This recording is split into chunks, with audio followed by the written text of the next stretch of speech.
ইতিহাসের ভয়াবহ দাবানলে পুড়ছে যুক্তরাষ্ট্রের দ্বিতীয় বৃহত্তম শহর লস অ্যাঞ্জেলেস। আগুন নিয়ন্ত্রণে প্রতি মুহূর্তে সৃষ্টি হচ্ছে নানা জটিলতা। এমন পরিস্থিতিতে দাবানল নিয়ে এবার জো বাইডেনকে দায়ী করেছেন ডোনাল্ড ট্রাম্প।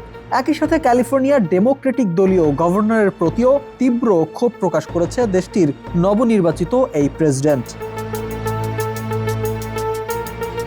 জানা গেছে, হারিকেনের তীব্র বাতাস, শুষ্ক আবহাওয়া এবং পানির চাপ কম থাকায় আগুন নেভাতে হিমশিম খাচ্ছে দমকল কর্মীরা। নিয়ন্ত্রণ করার বদলে তাই সাধারণ মানুষকে সরিয়ে নেয়ার কাজ করছে ফায়ার ফাইটাররা।